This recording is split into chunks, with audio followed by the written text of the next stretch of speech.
Hello বন্ধুরা, basic HTML এর টিউটোরিয়ালে আমি আপনাদেরকে স্বাগতম জানাচ্ছি। আমি আবির হাসান জুয়েল। আজকে আমি আপনাদেরকে দেখাবো কিভাবে খুবই সহজেই আপনারা এইচটিএমএল এ কোডিং করতে পারবেন। এর জন্য আপনাদেরকে দুটো সফটওয়্যার ব্যবহার করতে হবে।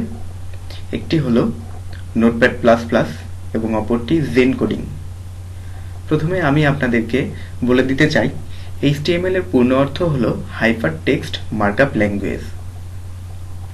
তো কিভাবে আপনারা জেন কোডিং এবং নোটপ্যাড++ ডাউনলোড করবেন, ডাউনলোড লিঙ্কগুলো আমি আপনাদেরকে দিয়ে দিব। তো আপনারা দেখে নেই, আপনারা নোটপ্যাড++ লিঙ্কে গিয়ে এখানে ডাউনলোড ক্লিক করলেই আপনারা খুব সহজেই ডাউনলোড করতে পারবেন। এটি মাত্র 4 মেগাবাইটের একটি ফাইল এবং আপনারা জেন কোডিং এর ওয়েবসাইট থেকেও একটি জিপ ফাইল ডাউনলোড করে নিতে পারবেন এবং জিপ ফাইলটি আনজিপ করার পরে অনেকটা এই ধরনের দেখতে আসবে। আপনাদেরকে যেটা করতে হবে, জেন কোডিং এর আনজিপ করার পরে সমস্ত ফাইলগুলো কপি করবেন। কপি করার পরে আপনাদেরকে আপনাদের সি ড্রাইভে গিয়ে প্রোগ্রাম ফাইলস থেকে নোটপ্যাড++ গিয়ে প্লাগইনসে গিয়ে পেস্ট করে দেবেন। তবে খেয়াল রাখবেন, যদি আপনাদের সুপার কপি ইনস্টল করা থাকে তাহলে সেটি এক্সিট করে নেবেন, তারপরে এখানে এসে পেস্ট করে দেবেন। আমার অলরেডি এখানে পেস্ট করা আছে।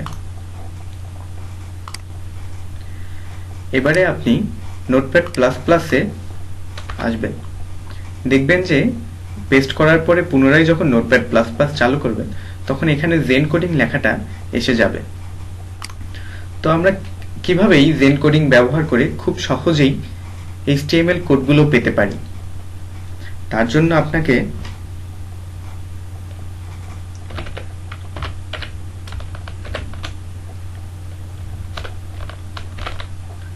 দেখুন, আমাকে কিন্তু এগুলো টাইপ করতে হলো না, খুব সহজেই আমরা এগুলো পেয়ে গেলাম।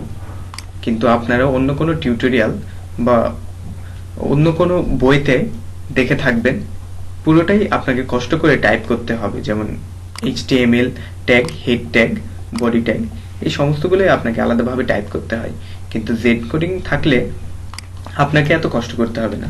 আপনাকে যেটা করতে হবে, আপনাকে লিখতে হবে HTML:5, এরপরে কন্ট্রোল এবং ই চাপবেন, তাহলেই খুবই সহজেই আপনি আপনার সমস্ত ট্যাগগুলো পেয়ে যাবেন।